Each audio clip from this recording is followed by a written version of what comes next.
I believe that there's a time in every young man and every young woman's life um, when they must face hardship and they must face the brutal reality that things don't always go the way that you want them to. And for some people, this hits harder than others. Okay, I know it hit me pretty hard. Not getting things that I wanted was pretty awful. I didn't like that. And but as you get older, you start to want to get a little. You naturally will start to become more and more used to not getting what you want, I suppose. But there are times in your life when there are things that happen that you just can't deal with. And in times like that, I turn to the Meditations by Marcus Aurelius. This is a book that will tell you to toughen up. In many ways, Marcus feels like a second father to me. Reading Marcus, I've had many times of sort of being whether it be heartbreak or whatever situation, and turning to the book and sort of with these tears streaming down my eyes. I know I shouldn't, but reading Marcus and I'm like, gotta toughen up. Marcus Aurelius is the closest to, I think, the closest that we ever got to Plato's ideal of the philosopher king. He was a Roman emperor, and he was a Stoic philosopher. But the Meditations was not written as a philosophy book. It wasn't written to an audience. The audience that the Meditations are intended for was Marcus Aurelius. And so there aren't philosophical treatises within the book. It's Marcus writing a book to himself, reminding himself of what he already knows. And I apologize if there's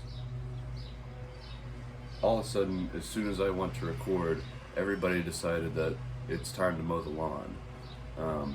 It's 9:15 in the morning.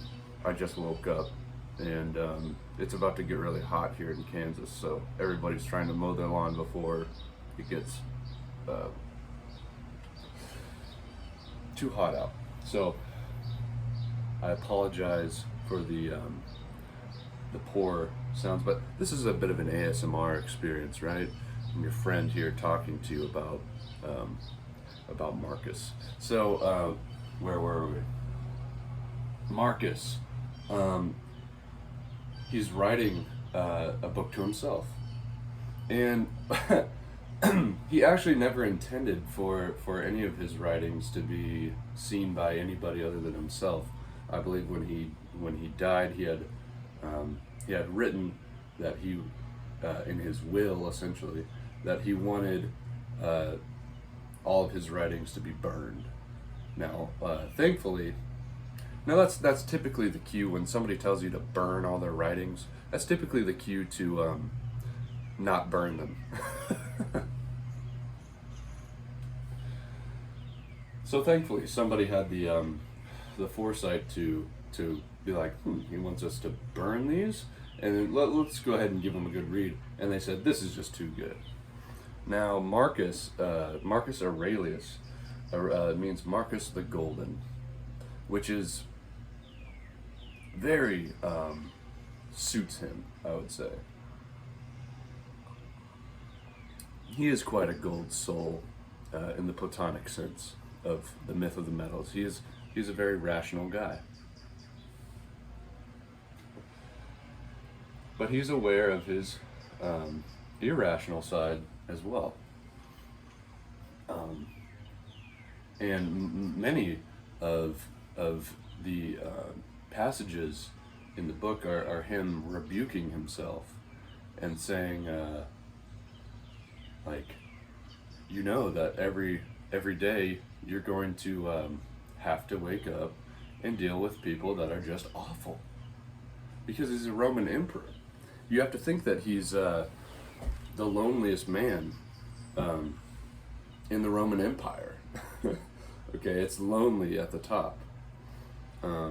Anybody who appears to be your friend is probably not. Remember in the Prince, to beware of flatterers. And unfortunately, when you're an emperor and you're the sole arbiter of everything that happens within the Roman Empire, people are bound to want things from you. Okay? So that means that there's always a hidden agenda, and Marcus was probably had few friends, and so he had to learn to become his own friend, and to not become jaded with the way that people are, and the way that because things will upset you about people, and you the best you can do is to live in accordance with nature, and to be as just a man as you can possibly be, and not to hold that against other people, because other people are the way that they are, and you're meant to work together with your fellow man. In book 2, the first passage, I'm just going to go ahead and read this. It says, "Say to yourself first thing in the morning, today I shall meet people who are meddling, ungrateful, aggressive, treacherous, malicious, unsocial. All this has afflicted them through their ignorance of true good and evil. But I have seen that the nature of good is what is right, and the nature of evil is what is wrong. And I have reflected that the nature of the offender himself is akin to my own, not a kinship of blood or seed, but a sharing in the same mind, the same fragment of divinity. Therefore I cannot be harmed by them, as none will infect me with their wrong. Nor can I be angry with my kinsman or hate him. We are born for cooperation, like feet, like hands, like eyelids, like the rows of upper and lower teeth. So to work in opposition to one another is against nature, and anger or rejection is opposition." So he's sort of reminding himself of these things, and you have to think that Marcus is the ideal king, the ideal emperor, because when you read the Meditations, you really get the sense that Marcus does not enjoy his job. Okay, what Marcus would probably prefer to be doing is reading, and throughout the course of of his diary, or essentially what is his diary, his meditations, he is telling himself that quit wanting to go read your books. You're not getting your library back. Yeah, because he's off with the troops in battle on campaigns, and which much of the time when he's out on campaign, he's in climates that are not that would be more or less hostile towards him, especially as an older guy. So he's sick a lot of the times. But clearly he doesn't want to be there. but it's his duty as the emperor. That's the responsibility that has fallen upon Marcus's shoulders, and Marcus is nothing if he's not responsible. And so he writes that every day you must wake up and do the work of a man, just like every day the ants wake up and do the work of ants, or any natural creature. So living in accordance with nature is, to the Stoics, something akin to a phrase, Amor fati, Amor fati. I don't know how you pronounce that. What it means is love of fate.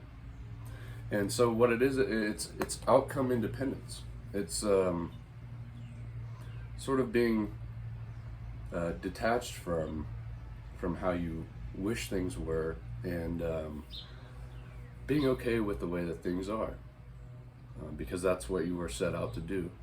And your fate, what you're destined to do, is your duty, and you must be responsible, and learn to be okay with what you have to do. And that's a tough thing. That's a tough thing to do. Probably some of the reason that Marcus is writing is because he knows how hard it is, right? So he has to remind himself of these things.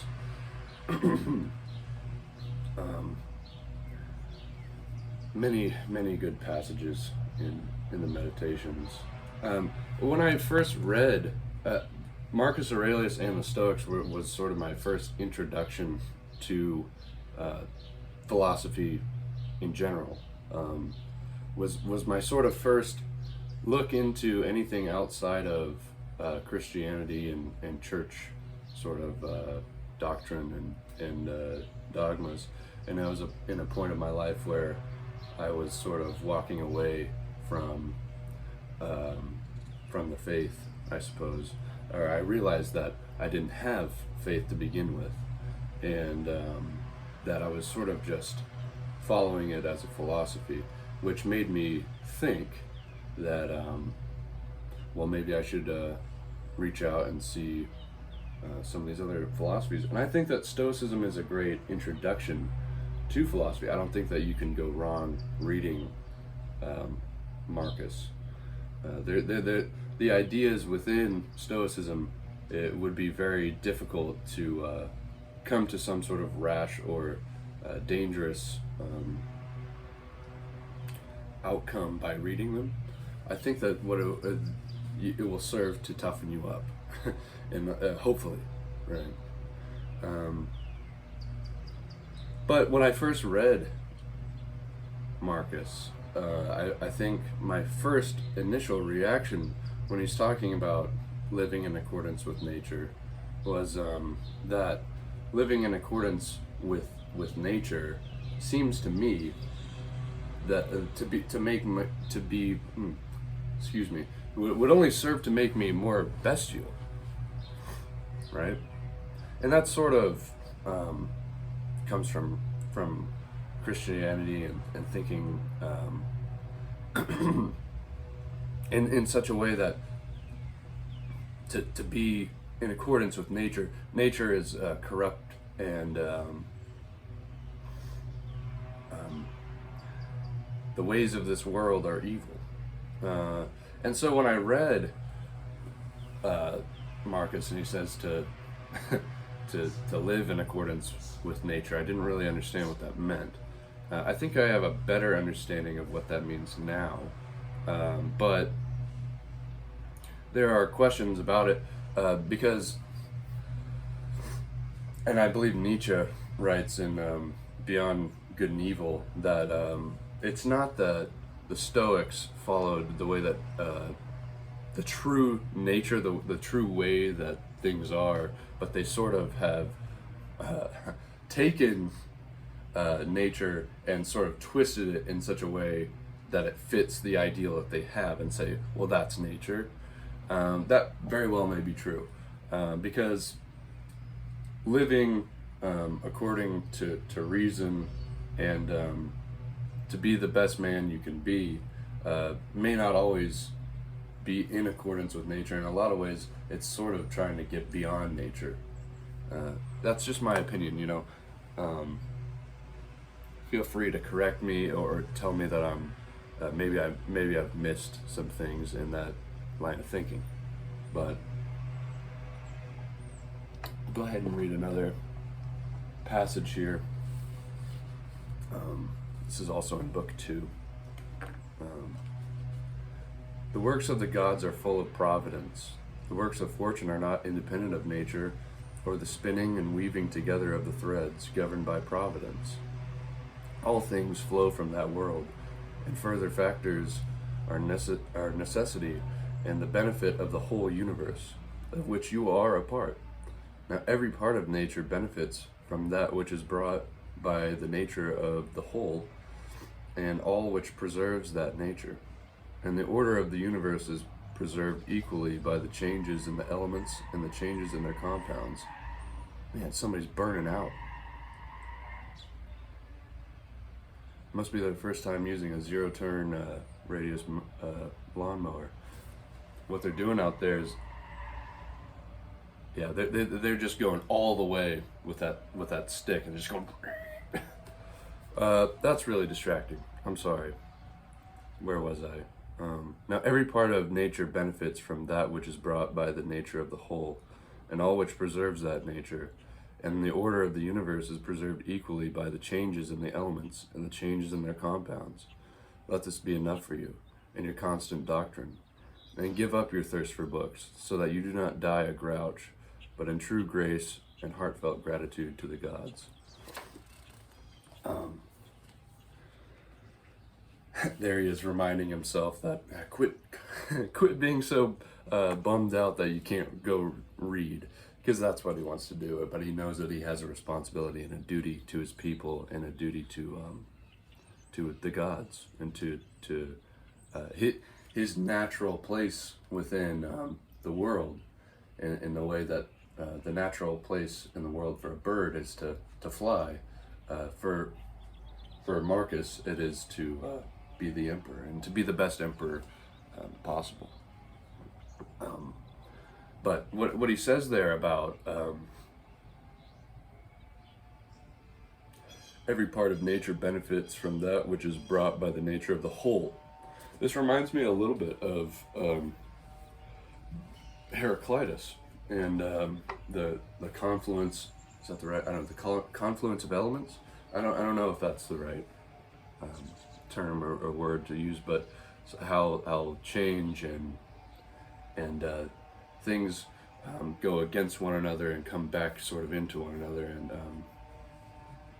to produce this whole. And that means that you shouldn't be afraid of suffering and hardships, because that's a part of the natural way things are. So to get angry and bent out of shape about things not going your way would be not acting in accord with nature.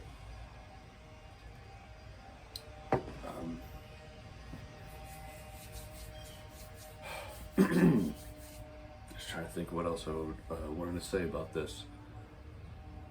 There's so much in this book that is good and helpful. Whenever it's wintertime and it's cold out, I have a tendency to wake up and just want to stay in bed, because to get out you've got to get all cold and start the day, and usually I'm waking up quite early. And Marcus has a great passage about that. Is like that you need to get out of bed, essentially. Like your place in the world is not to sit around and sleep all day. There's just great practical advice like that in here, and you really can't go wrong reading Marcus. Just find a random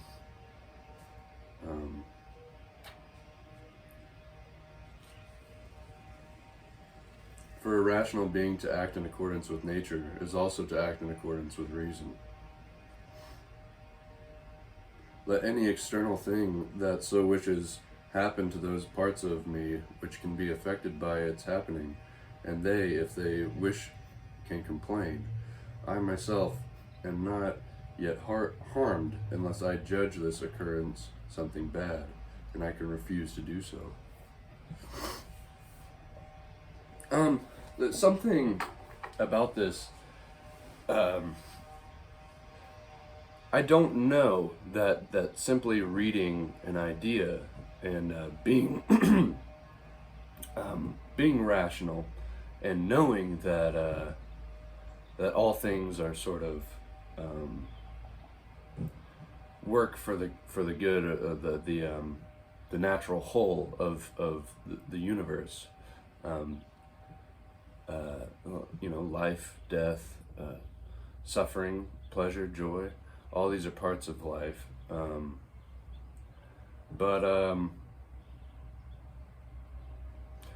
As far as suffering and we have no problem dealing with joy and pleasure, right? And people mistake that's the whole point of life is to get to those things. Marcus says no. The point is doing what you were put here for, and doing your part, your natural part in life. And so just seeking pleasure will lead you to corruption. But as far as dealing with hardships and dealing with suffering, it's you can intellectualize that it's simply a part of life, and you can try to be stoic about these things, but in reality, just knowing that these words and the rationality behind it, typically, for me at least, is not enough. So I think I'm a very poor stoic. I don't claim to be a stoic, but these ideas are, some people are just very naturally stoic, and life will make you stoic in a lot of cases where you don't really have any other option but to be okay with the way that things go, and to love your fate.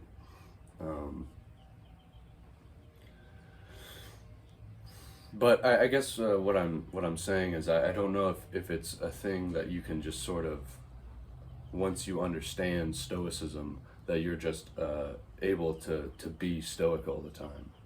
I don't think that follows, and it's a very helpful mindset to have at certain times, but it may be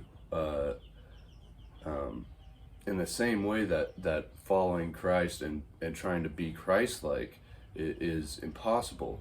It's an ever striving, sort of like the myth of what is it, Sisyphus, that pushes the rock up the hill. It's a continual striving, that you may never reach perfection, but the best you can hope for is that you tried, and it's your responsibility to try. I didn't get very deep into the book.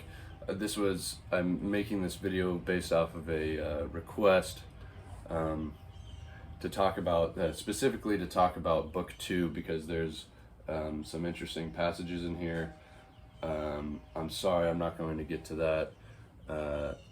And I'm sure that there are many people that will comment about the things that I've missed philosophically, or that I don't understand. I'll be more than welcome to listen to those things and consider them. I'm no studied professor, so I'm sure that I miss things, but I'm just trying to give you what I think about it. So hopefully you enjoyed the video, and hopefully you read the Meditations by Marcus Aurelius.